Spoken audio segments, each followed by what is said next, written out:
In this video, I will tell you how to install latest gcam in the Poco M2 Pro or the Redmi Note 7s. First of all, I'll show you on which MIUI version I am on.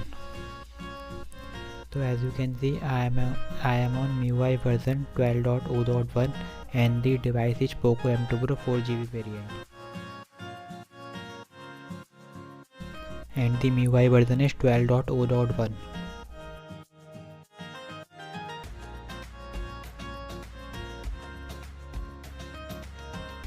Given a link in the description. Just copy from there and paste into your browser,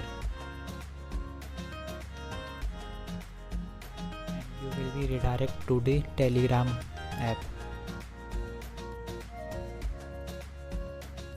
From there you can download the latest gcam directly without seeing any ad, but you need to download Telegram first. Downloaded it and installed.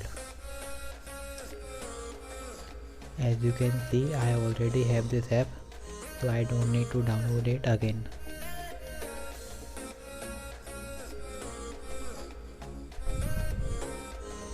Just look at the logo of this app. You need to download this. Let's allow all the permission.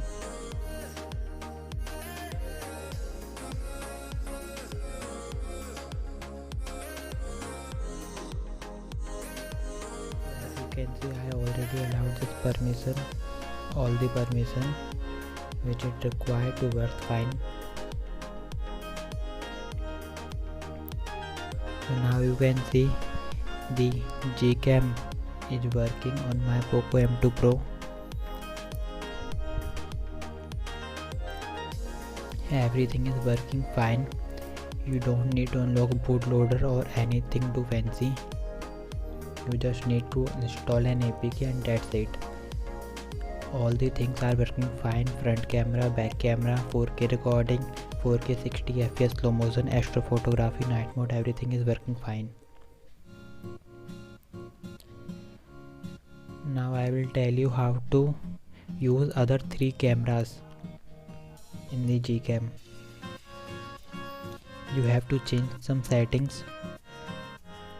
Just follow all the steps as shown in the video.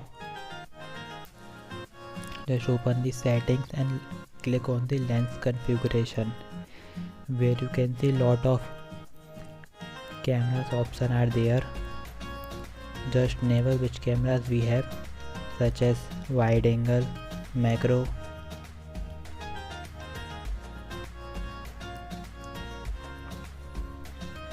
You can change the icon of your lens too. As you can see, it look like this. The first one is main, second one is wide, and third one is macro. And in the portrait mode you can use the depth sensor too. As you can see, this is the ultra wide, this is the normal. Everything is working fine. All the required links are available in the description box.